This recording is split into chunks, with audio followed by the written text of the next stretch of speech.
안녕하세요. 주식쇼 스트라이크의 최유린입니다. 22총재 이번에는 히든카드를 꺼낼까요? 한 가닥 희망을 걸어보면서 코스피가 소폭이지만 올라서 사흘 만에 반등에 성공을 했습니다. 만약에 결과가 만족스럽다면 소재나 산업 섹터 쪽으로 관심의 영역을 넓혀도 좋다는 분석까지 나와 있는 상황인데요. 내일장 정말 어떻게 펼쳐질까요? 내일장 위한 전략과 종목까지 저희가 모두 챙겨 놓았습니다. 자, 1부로 나뉘어서 진행되고 있는 주식쇼 스트라이크인 거 알고 계시죠? 1부에서는요, 전문가의 시장 분석 들어보실 수가 있습니다. 여기에서 내일장 전략까지 저희가 도출해 내고 있습니다. 또한 전문가끼리 포트폴리오의 종목을 담아서 평균 수익률을 놓고 대결을 펼치게 됩니다. 이어지는 2부에서는요, 여러분들의 종목 상담 도와드리고 있습니다. 또한 전문가들의 그 주식 투자 노하우를 강의 형식으로 깊이 있게 들려드리고 있고요. 무엇보다 내일장 위한 홈런주 공략 종목이 2부에서 공개되니까 많은 시청 2부까지 부탁드리겠습니다. 자, 먼저 스트라이크 1부 저와 함께 해주실 두 분의 멘토님부터 소개해 드릴게요. 이성대 전문가님, 김정아 전문가님 만나보겠습니다. 안녕하세요. 반갑습니다. 네. 자, 오늘 뉴페이스 새롭게 만나보는 또 다른 동명이인의 이성대 전문가님도 멘토님으로 나와 주셨습니다. 자, 우리 뉴페이스 이성대 전문가님 어떤 장기가 있으실까요? 김정아 전문가님 소개도 함께 들어보겠습니다. 이제는 주식도 전문 자산관리 시대. 재테크와 자산관리업계 최고의 수익률. 글로벌 산업업계 동향에 따른 투자 종목 선정. 철저한 리스크 관리로 수익률을 극대화한다. 황금 메뚜기 이성대 전문가의 2060 자산관리 노하우 곧 공개됩니다. 급등주 선춘의 달인. 급소자리가 아니면 매수하지 않는다. 철저한 기업 분석으로 저평가 기업을 급등 전에 포착한다. 김정아 전문가의 멘토링 잠시 후 시작됩니다. 자, 우리 새로운 동명이인 이성대 전문가님 오늘 나와주셨습니다. 황금 메뚜기라는 소개가 나왔는데 황금 연못 최근에 있었거든요. 우리 원해남 전문가님. 제가 왜 황금 연못이나 막 이렇게 여쭤봤었는데 왜 황금 메뚜기라고 이제 이렇게 별칭을 붙이셨는지와 2060 자산관리 노하우란 뭡니까? 제가 황금 메뚜기라고 그 필명을 썼는 것은 혹시 얼굴이 약간 아니시군요. 아니죠. 예. 제 고향이 시골입니다. 예. 시골에 가을녘에 보면 벼가 누렇게 있고 있거든요. 네. 거기에 이제 메뚜기들이 잔치를 벌이는 거예요. 아, 그 벼를 먹으려고. 네, 먹으려고. 예. 그래서 이제 제가 필명을 순간적으로 탁 떠오르는 것이 황금 메뚜기다. 네. 이제 이것이 벼를 먹으면 메뚜기가 이렇게 황금색으로 변하죠. 아, 그래요? 네, 변하면서 또 가을에 또 그 메뚜기를 잡아서 네. 구워서 안주를 하면 아주 맛있죠. 예. 그런 추억을 담아서 네. 황금 메뚜기를 했습니다. 네. 그리고 2060 노하우라는 거예요. 네. 지금은 이제 재테크 시대에서 한 단계 업그레이드된 이제 자산관리 시대로 모든 전 세계가 들어왔습니다. 네. 그래서 이제 자산관리는 20대부터 재테크를 시작해서 네. 50 이후 60대 되면 자기가 갖고 있는 자산을 네. 잘 관리를 하면서 유지해 가는 것이 자산관리 시대가 아니나. 그래서 이제 2060 시대로 정했습니다.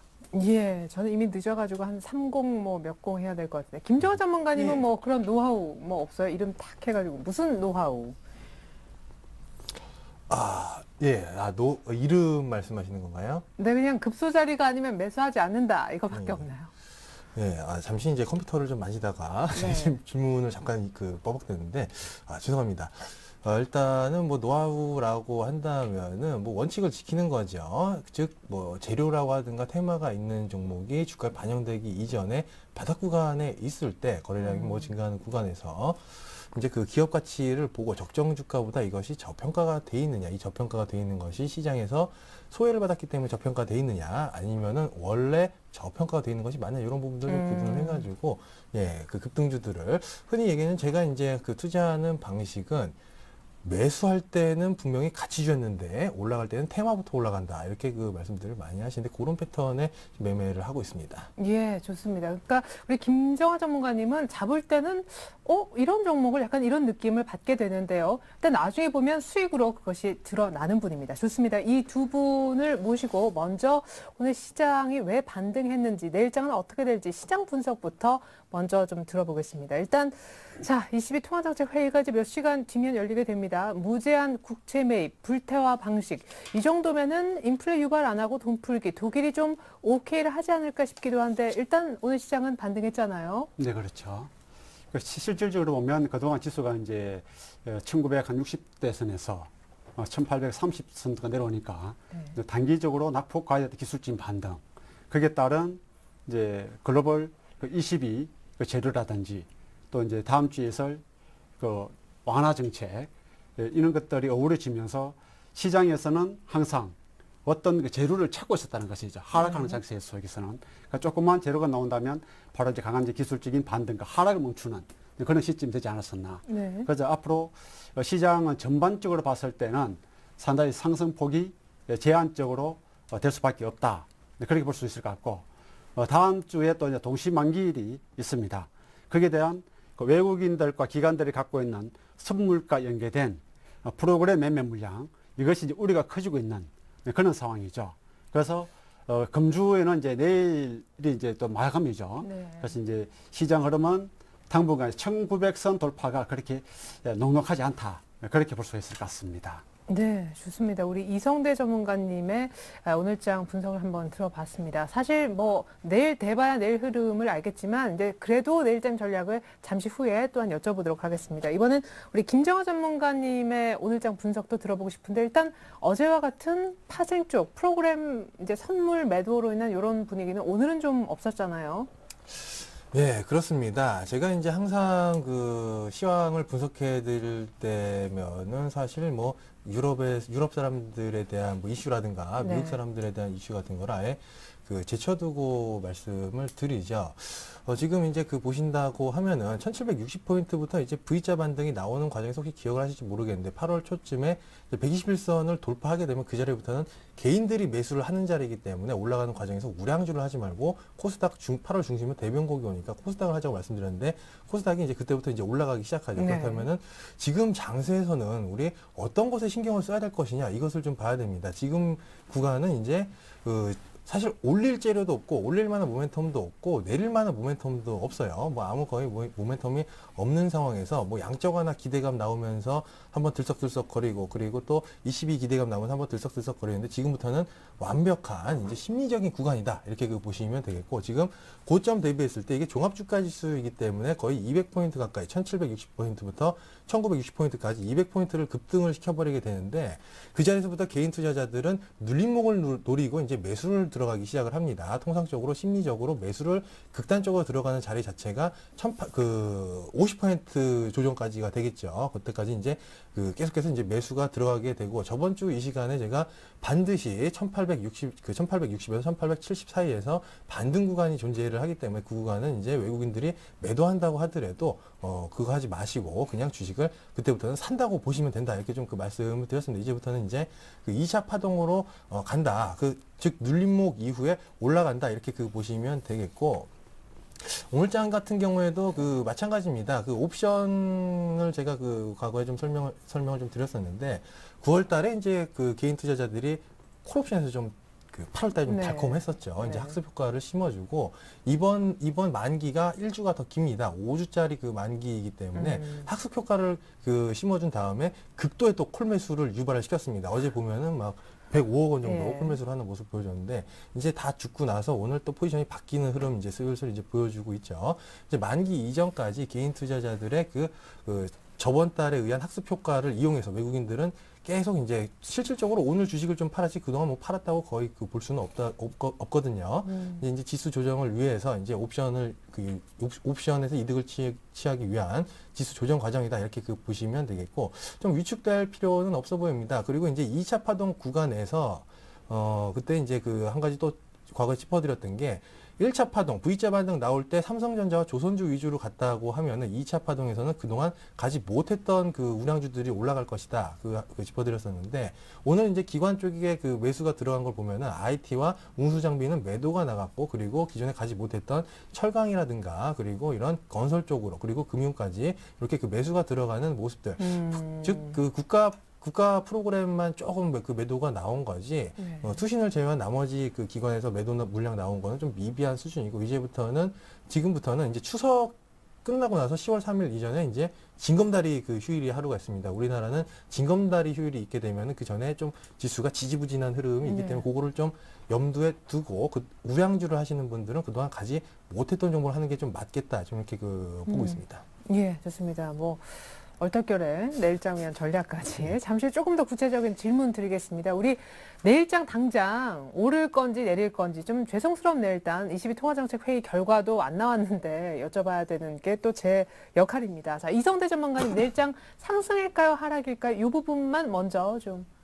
네, 상승한다고 보고 있습니다. 예, 좋습니다. 자, 우리 네. 다 얘기해버리신 김정아 전문가님. 아직 다 얘기하지 않았다. 좀 이렇게 말씀을 드리고 싶고, 예, 저도 이제 내일장뿐만이 아니고 사실 눌림목이라고 해봐 신경 쓰지 않을 정도로 그냥 상방을 보고 계속 보시는 게 맞겠다 이렇게 말씀을 드리겠습니다. 네, 내일장 상승이다. 사실은 이렇게 해서 비로소 이제 아직 이유는 안 들었지만 이번 주 뭐 실제로 어떻게 움직였든 간에 월요일 멘토님부터 오늘 목요일 멘토님까지 총 8분이 다 그 다음 날은 오를 거다 이런 얘기를 하신 셈이 됩니다. 자, 우리 이성대 전문가님부터 내일장 왜 상승이라고 점치시는지 당연히 이제 22 정책회의에서 뭔가 나와주리라 보시는 거죠. 사실 시장이 다 아는 내용 거기까지만 나와도 상승할까요? 상승할 수밖에 없습니다. 지금은 국내 시장 자체로 보았을 때 투자 심리가 상당히 위축되어 있는 그런 상황 속에서 이제 유럽이라든지 미국의 양적 완화 기대감 이것이 주가에 선반영된다고 볼 수가 있겠죠. 그렇다면 통화정책회의 이후에 이제 위기 국가들이 채권 매입을 한다면 이것이 이제 유동성을 확대시킬 가능성이 굉장히 높다. 돈이 풀린다면 제일 먼저 들어올 수 있는 것이 바로 금융시장이 되지 않겠는가. 네. 그렇게 볼 수 있습니다. 물론 이제 금융시장도 주식시장과 채권시장으로 양분이 가능한데 아마 채권시장에서는 안전자산 가치로서 상당히 이제 물량을 많이 확보를 하고 있고 그 반면 주식시장은 위험 자산이 조금 높게 비중이 판단되어 있지만 분포되어 있지만 어차피 주가가 한 단계 하락 추세를 보였었기 때문에 가격 메리트가 또 주가에 또 부양 효과까지 겹치면서 주가 단기적인 반등은 오는데 그 반등폭 자체가 상당히 제한적으로 올 수밖에 없지 않느냐 그렇게 보고 있습니다. 그러면 내일 뭐 1900 이렇게는 좀 어려울. 1900은 장중에 한번 들어갈 수가 있겠죠. 아, 그 정도. 네, 들어갈 수가 있는데 1900이라는 그 마지노선, 네. 마지노선이 차트를 보신다면 각종 이제 입형들이 같이 맞물려 있는 네. 응집되어 있는 그런 구간이고 또 최근에 주가가 단기적으로 이제 하락을 하면서 62평 속에서 이제 단기적인 지지를 받고 있는 네. 그런 양상이거든요. 그래서 여기서는 지금 현재는 파동상으로 본다면 조금 더 반등은 주더라도 추세가 강하게 상승하면서 1900을 강하게 치고 올라갈 수 있는 그런 시장의 분위기는 아직까지 조성되어 있지 않다. 그렇게 볼 수 있습니다. 그러면은 내일 시장 분위기 속에서 어떤 게 앞으로 유망할까요? 사실 김정아 전문가님은 지금까지 못 갔던 대형주를 좀 잘 보자라는 얘기가 네. 잠깐 있었는데. 저도 이제 거기에 동감합니다. 동감하는데 항상 이제 과거부터 지금 현재까지 이 주식시장 흐르는 패턴을 본다면 네. 물론 시간이라든지 속도전에서는 상당히 이제 빨리 진행될 수 있는 그런 상황이지만 과거에도 주가가 어느 정도 하락을 했을 때는 지수 관련 주들이 제일 먼저 반등을 하고 일정 폭 상승을 했을 때 그다음에 이제 2등 주자들이 상승한다는 것이죠. 네. 그것이 이제 최근에 보면 LG전자가 대표적인 종목으로 부각이 될 수 있을 것 같고 그동안 또 숨고래 양상 보였었던 철강이라든지 화학, 자동차 관련 주들이 지금 이제 하락이 멈춰져 있다는 것이죠. 네. 그러니까 현대자동차에서 보면 바닥존에서 이제 어제 오늘 양이틀 간에 하락이 멈춰져 있지만 아직까지 시가총액 종목들은 전체적으로 거래량이 상당히 조금 감소 추세를 보여주고 있기 때문에 아직 투자 심리가 회복되려면 조금 더 시간이 좀 필요하지 않겠는가 그렇게 볼 수 있습니다. 네. 자, 그리고 내일장 역시 동시에 상승을 점치셨던 우리 김정하 전문가님, 뭐 원래 이제 유럽이라든가 대변수에 대한 그런 얘기는 잘 안 하시는 편이지만 그래도 이제 날이 날이니만큼 예. 오늘 밤에 22 얘기에 대한 걸 좀 들어보고 싶은데 나를 따르라. 그 이후에 이제 따를 만한 사람인지 드라기 총재가 그 진위를 알 수 있는 날이지 않습니까, 내일? 예, 일단은 뭐 그 예전부터 한 1년 전부터 네. 뭐 주기적으로 우리나라 사람들이 이제 자고 있을 시간에 항상 회의를 열어가지고 좋은 얘기를 할 것처럼 이거 항상 이번하고 똑같은 일이 뭐 한두 번이 아니었습니다. 항상 이런 일은 언제나 있었고 예전에도 뭐 모든 투자를 동원할 것이다 이런 얘기들 뭐 나오면서 네. 했는데 과거부터 본다고 하면은 주식이라고 하는 건 항상 선반영되어 있습니다. 항상 모든 정보나 재료는 주가에 선반영되기 마련이기 때문에 이것은 오늘장에서 좀 선반영된 것이 아닌가. 지금 보신다고 하면은 뭐 한다고는 맨날 뭐 한다고는 하는데 과거에 본다고 하면은 입으로는 한다고 그러지. 그 22 총재가 뭐 하려고 그러면은 독일의 메르겔 총리가 나와가지고 일단은 뭐 안 된다고 하고 이제 네. 시작을 하고 그런 패턴들이 계속 나오고 있는데. 그러니까 내일도 이제 그런 예. 케이스의 연장선일 거다. 맞습니다. 그렇기 때문에 일단은 계속 간다는 것이 맞겠지만 제가 이제 또 여기서 그 전략을 하나 잡아드린다고 하면은 네. 8월 초에 우량주들이 이제 1900선 막 돌파할 때 우량주 하지 마시고 개별주 해야 된다고 했었죠. 네. 지금도 그런 관점이라고 보시면 되겠습니다. 가지 못했던 종목들이 가긴 갈 것이기 때문에 주가라고 하는 거는 모든 게 선반영돼 있고 지금 유럽에서 그 좋게 얘기가 나가지고 유럽장하고 다우장하고 좋게 끝나면 어떻겠습니까? 내일 아침에 분명히 시초가에 갭으로 떠서 시작을 할 건데 갭으로 네. 떠가지고 시작해가지고 좋다고 이제 잡으면은 예. 이제 바로 그 밀렸다가 막 이렇게 이제 좀 갭으로 떴다가 밀고 뭐 갭으로 국채 떴다가 밀고 매입이 예, 맞습니다. 뭐 끝이 아니다. 뭐 단발성 호재 또 막 이렇게 하면서 예, 그렇습니다. 예. 그런 식으로 항상 이제 올라갈 때는 소외시키고 떨어질 때는 물량을 떠넘기는 이런 패턴들이 나오기 때문에 지금 굳이 저는 이렇게 말씀을 드리고 싶은 게 뭐냐면은 종합주가 지수를 보면서 개별주를 하자. 오히려 이렇게 좀 말씀을 드리고 싶고 이게 이제 왜 그러냐면은 1차 그 종합주가 지수가 1차 파동 나오고 눌림목 나오는 과정에 코스닥 변곡이 일어나면서 첫 번째로 고점에 있는 종목들이 가게 됐습니다. 개별주는 고점에 있는 속도가 좀 빠른 종목들이 즉 정치 테마주들이 먼저 지금 최근에 갔죠. 정치 테마주부터 해가지고 각종 이제 뭐 복지라든가 그런 관련주들이 한번 딱 이제 튀었는데 그 종목들이 이제 눌림이 나오고 그 다음 타순에 이제 가는 종목들은 코스닥 차트를 보고 결정을 하는 게 아니고 코스피 차트를 보면서 코스닥 종목들 매매를 하는 것이다. 이렇게 좀 그 말씀을 드리고 싶은데 이제 왜 그러냐면은 그 다음 파동에서 가는 종목들은 첫 번째 파동에는 고점 종목들이 갔다고 하면은 두 번째 파동에서는 바닥에 있는 종목들이 간다. 바닥에 있는 종목들은 시가총액이 작기 때문에 걔네들이 크게 간다고 하더라도 코스닥 차트가 솔직히 어떻게 될지 모른다. 좀 이렇게 그 보시면 되겠고 걔네들이 가는 시기는 코스피가 2차 파동이 나오는 시기에 그 통상적으로 가는 사이클들이 나오고 있기 때문에 코스피 차트가 여기 지금 61선 딛고 있죠. 지금 라인이 사실 완벽하게 50% 라인이라고는 볼 수가 없습니다. 한 1860에서 70 정도를 이제 저는 저점으로 보고 있는데 네. 그 정도 라인 딛고 이제 가는 그림이 나온다 하면은 이제 말 그대로 이제 그 선침해가 되겠죠. 기다리는 기간이 사실상 길지는 않을 겁니다. 네. 이제 그 매일매일 보고 있으면 좀 고통스러울 수가 있는데 개별주들 안전한 거 바닥권에 있는 개별주들을 본다고 하면은 저평가되어 있는 종목들 진짜 많거든요. 네. 가치주로 할 수 있는 거 그런 종목들은 이제 슬슬 이제 모아갈 때가 아닌가 좀 이렇게 생각을 하고 있습니다. 그러니까 빠른 중소형주 말고 바닥권에 있는 저평가된 중소형주. 네, 맞습니다. 예, 좋습니다. 종합지수를 보고 개별주를 매매하자. 굉장히 재밌는 얘기가 나왔는데 어떤 개별주 궁금하시죠? 잠시 후에 공개됩니다. 이렇게 해서 두 분 전문가의 오늘 시장 분석까지는 들어보았고요. 이제 두 분의 포트폴리오를 놓고 승률 대결을 펼치는 1인자를 찾아라 코너가 이어지겠습니다.